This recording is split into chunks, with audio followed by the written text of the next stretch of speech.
it's a true pleasure and honor for me to be here, present my research.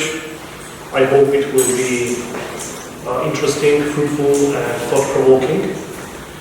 A few words about myself. My name is Eduard Abrahamyan. I'm coming from Armenia, but originally currently living in the UK. I have earned my PhD from the University of Leicester, and I specialize specifically on international relations, and to be precise, global international relations, which means study and analysis of the experiences, perceptions, and interpretations of non-Western actors in international relations. Today's topic is tough. It is not only about Armenia and Artsakh, it is about the geopolitical meanings of the loss of Artsakh. We either individually or personally or collectively realize the loss from the emotional or cultural or even ideational perspective. But today I want to leave you with the idea of loss of Artsakh from the perspective of geopolitical loss for Armenia. And so my analysis is comparative with the perspective with the idea to understand the materialistic, political, and sort of cognitive shift and transformation of Armenia as a state in international relations. And so it is titled, as you may see here, Armenia's state status before and after the loss of Artsakh. Transition from small power to a microstate amid aggressive environment. I applied here the traditional IR theory, or some may say concepts of small state studies, with a particular focus or consideration of non-Western small state behavior to identify the essence and substance of small state behavior, small power behavior, and then after that microstate appearances. In other words, I investigated the status transition of Armenia from small power to a microstate, which was a lot to do with Artsakh, with the ownership of Artsakh and its loss. So to kick off the lecture, I would like to draw your attention on the pre-loss status of Armenia. I have identified several characteristic features that Armenia had or potentially might applied or potentially might position itself in regional geopolitics or beyond. And during the analysis, I came across to the framework to understand the capability of Armenia in terms of maneuverability in politics and action space. So before 2020, Armenia that owned Artsakh was more survivable and much more defendable than we have now. With the Artsakh agenda after the post-Cold War period, Armenia emerged as a rule maker in the regional geopolitical and power configuration in the Caucasus, with the idea of Artsakh movement and the historical justice was in there, and the notion that the division of Armenia during the Soviet or Bolshevik occupation gave a natural desire of the population and the political leadership in Armenia to push the concept of Artsakh as Armenia's strategic interest.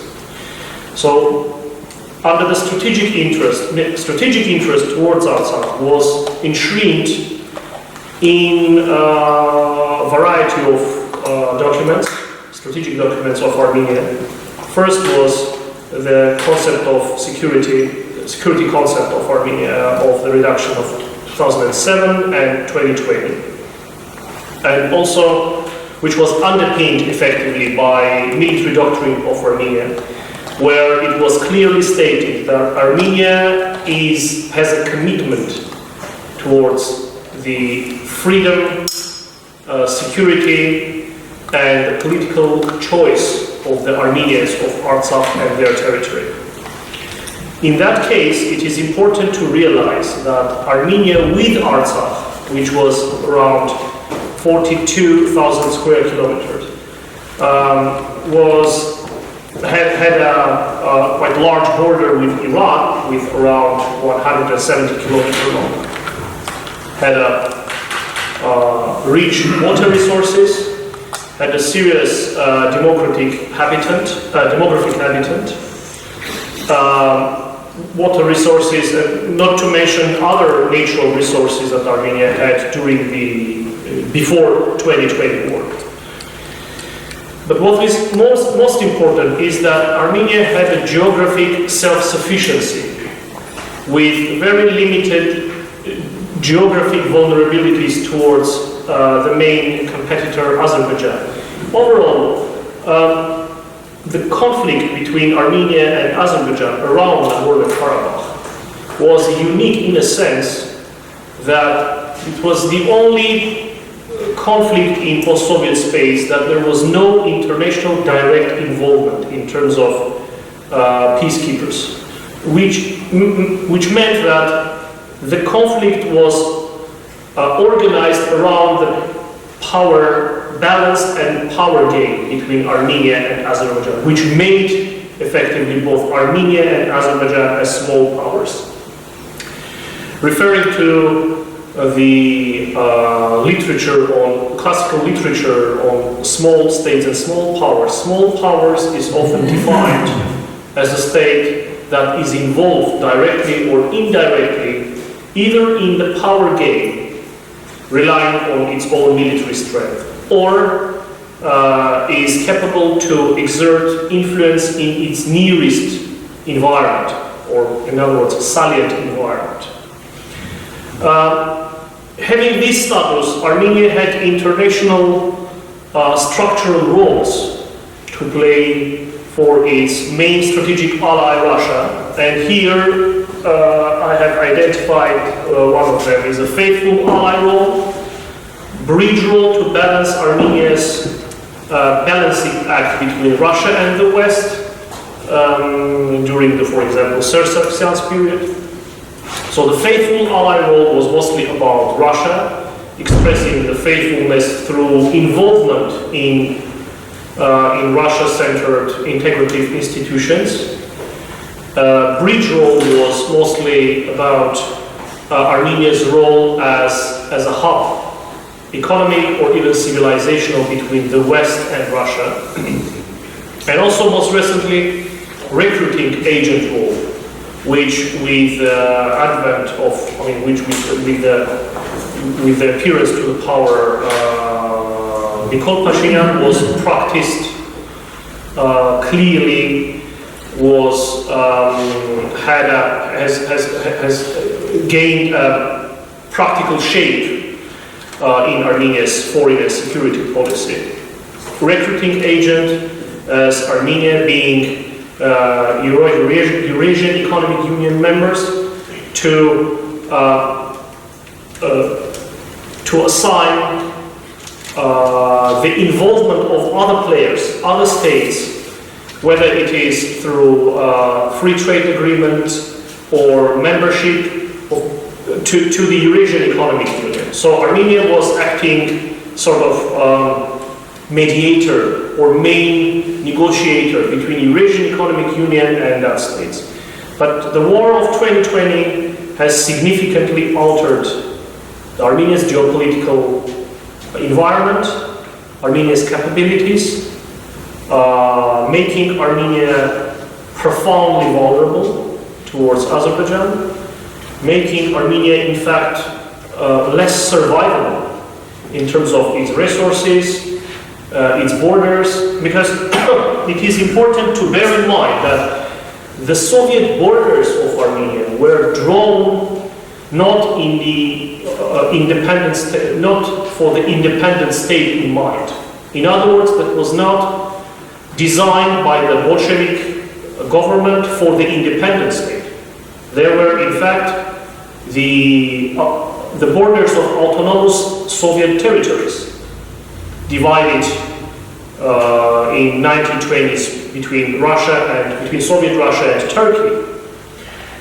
And so here, as a small power, Armenia could have positioned itself much more effectively if there was a real understanding of Armenia's value, with Artsakh, of course.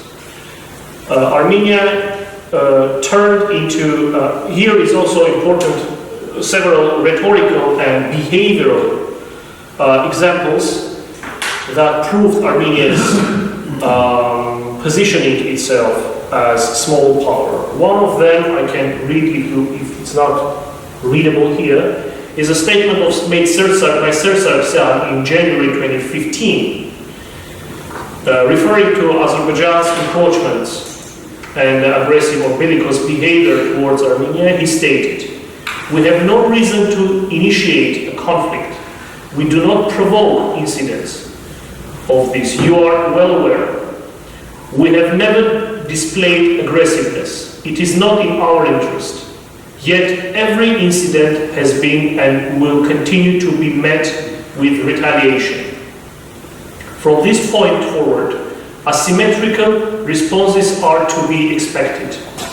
Those with impetuous dispositions should brace for numerous surprises. Furthermore, in the event of significant and threatening military build-ups at our borders or along the perimeter of the contact line, we reserve the right to conduct preemptive strikes." So this is an important indicator of Armenia behaving as a small state. So any attempt to approach to Armenia, any attempt to deal with Armenia from the military perspective or relying on the military strength will be punished and retaliated. Another statement that I would like to provide here as an example of behavioral characteristic of small power conduct is made by Nikol Pashinyan in August 2020, roughly a month before Azerbaijan's offensive. So he, standing in Sardarabad, he made the following statement: Azerbaijan's military political leadership has propagated the notion that Baku's restraint from waging war against Armenia and Artsakh represented a grand concession to not only Artsakh and Armenia, but also the international community.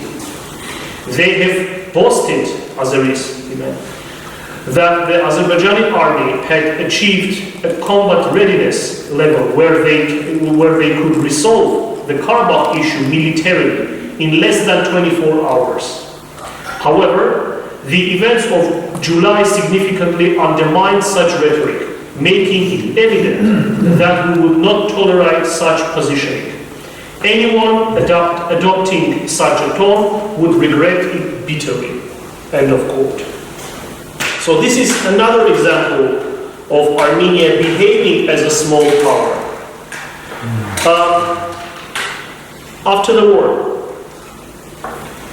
we have profound, significant shift of the Armenian status, behavior, and even the mindset of the population, and first and foremost of the ruling political elite. Armenia, in fact, has lost about 12,000 square kilometer territory. It started to experience shortage of water, at least from 2021, because of the loss of the handing over of Karvachar and like the Berzor provinces. These regions are one of the main water suppliers of the Lesser Caucasus. So it is important to consider that the water in the Caucasus is another key resource that make the state who controls them a source of power in the regional geopolitics. So Armenia, before 2020, its source of military, political, geographic, demographic power predominantly relied on Artsakh. And with its loss, Armenia has started to face systemic or system structural challenges in this context. One of them is a significant reduction of Armenian habitat with the ethnic cleansing of Armenians from Artsakh. This is important because the area that the nation is populating sometimes is an indicator for the state in terms of its political, military and economic capabilities. Because the vast territory you control, the larger capabilities economically, demographically or militarily you have. As a result of the war, Armenia has lost at least 38 hydroelectricity plants, has lost 36 domestic wheat production. So in other words, Armenia has started to import bread from Russia for 30% more than it was doing before 2020. So Artsakh was one of the important or key bread suppliers to Armenia, or wheat production. Yeah, IDP crisis is importantly here. And so the significant loss from the geopolitical perspective is that Armenia has lost its strategic depth, making the current borders extremely vulnerable towards Azerbaijan's attack, making Armenia's at least southern provinces clearly exposed for potential military offensive by Azerbaijan. So they control the main highlands, having a visual connection with the Armenian main infrastructure, linking Armenia with Iran, linking Yerevan with Vayozdor and Sunik. And in effect, the behavior of the ruling elite has altered significantly. Pashinyan's government has increasingly started to exhibit an appeasement policy towards not only Russia, but first and foremost towards Azerbaijan. Appeasement, according to the literature of international relations, is the most dangerous conflict-provoking behavior that the elite, the political leadership can behave towards a state that may threaten militarily. Second is the rule-taking posture the Armenian government has adopted. Rule-taking in practical terms meant or still means that Armenia is taking all agendas coming from Baku. First, it was the idea to divide Karabakh problem from the Armenia-Azerbaijan reconciliation or normalization process. Second was the agenda to sign a peace deal.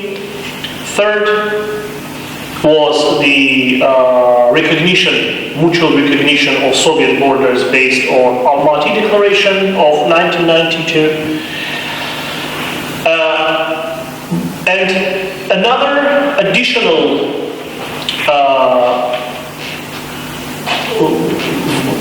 variable here in analyzing the behavior of the Armenian political elite is the weak state mentality. As we may be well aware, Pashinyan's statements are mostly about the fact, or about the idea, not a fact perhaps, that Armenia is weak, we are weak, we can't do anything, we need an external savior. But at the same time, the microstate behavior requires defensive nihilism, so which is clearly, typically meets with Pashinyan's behavior currently. He also behaves, he also exhibits clear defensive nihilism approaches, which means that we should not prepare for war, one of his narratives. He made a statement a month ago saying that the preparation to war brought a war, or in other words, led to a war. According to his logic, Armenia should prepare itself. That's a delusional, basically it's a delusional political agenda, that if we decide that we want peace, then we will obtain peace.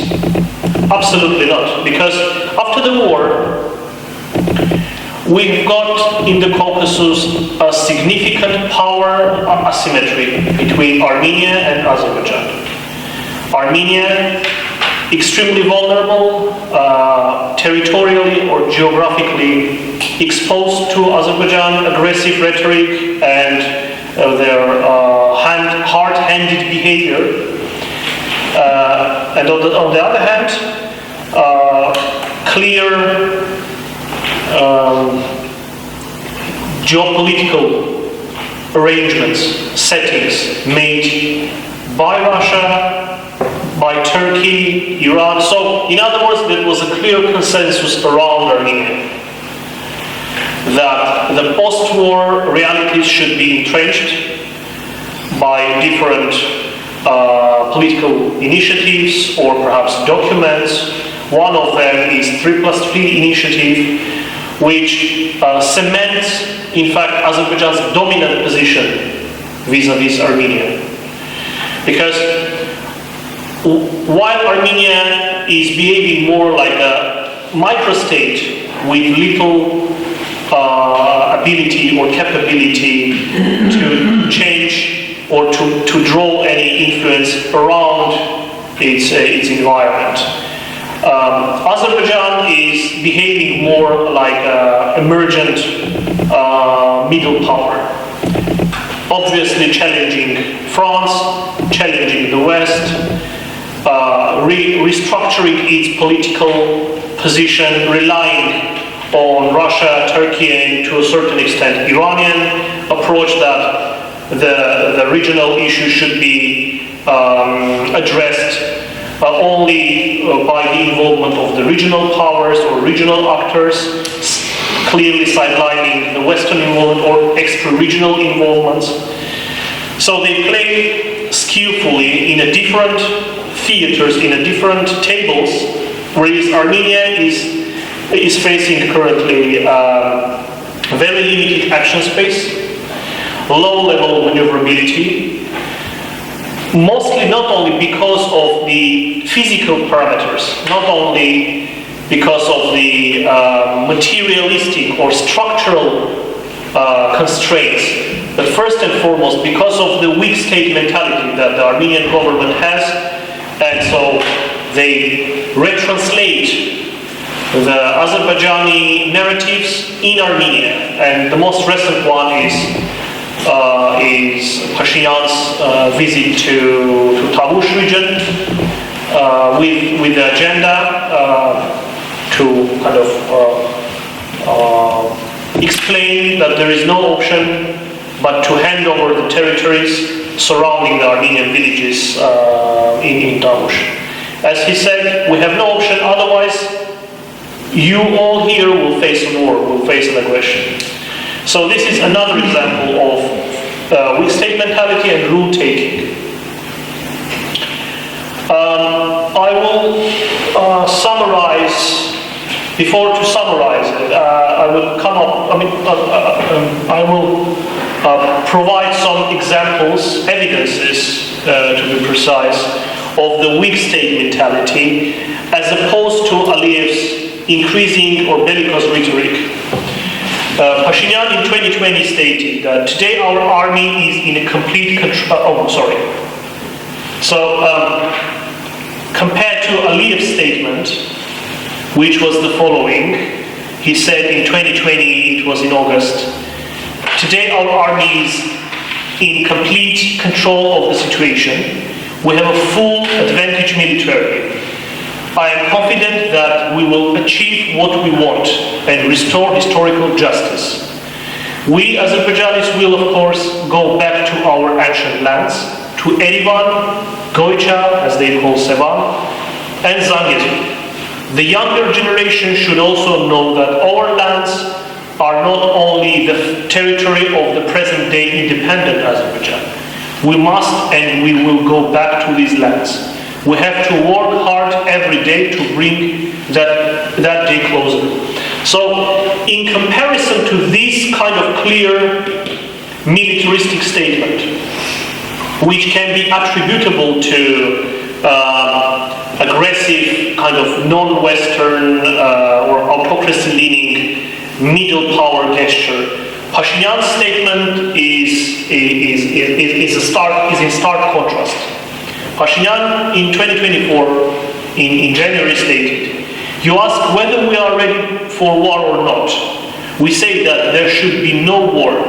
It doesn't matter if we are ready or not, because we are going after the peace agenda. Preparing for war is a very broad concept. What war? And who today is preparing for war? And who is ready for war? Against which country to be prepared for war? Our policy is to the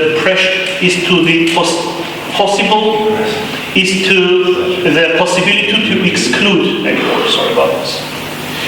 So, on the one hand, we have a clear weak state mentality display of the political elite, which in fact contributes to this micro-state status of the state of the country of Armenia, which I call here inadequate utopianism. And on the other hand, we have Aliyev's self-interest realism. Self-interest realism, from Aliyev's perspective, is a policy that is relying on military power, relying on the policy of dominance, the policy of zero-sum game. So overall, the Armenian-Azerbaijan geopolitical confrontation or rivalry, the clear and the distinctive characteristic of this rivalry is its zero-sum logic. So here we have kind of non-adequate response to the new reality with the agenda of peace, whatever it is. I mean, do the possible to avoid war, which is seen, which is recognized by the adversary. And so it added the pressure, because the military pressure or the coercive approach to this kind of situation of the state, to Armenia, is the most effective one from the perspective of Aliyev, because Armenia is submitting to the demands of Aliyev under the guise of avoiding war, or under the guise of kind of we are following the peace agenda, whatever it is. So here, in the situation of underbalance, from my perspective, the war is likely, and the war is likely because Armenia is not in these borders with this set of mind, is unsurvivable and undefendable from the military perspective. This is a tough topic, as I mentioned, and with this I'm happy to take your questions if you have. And let's have a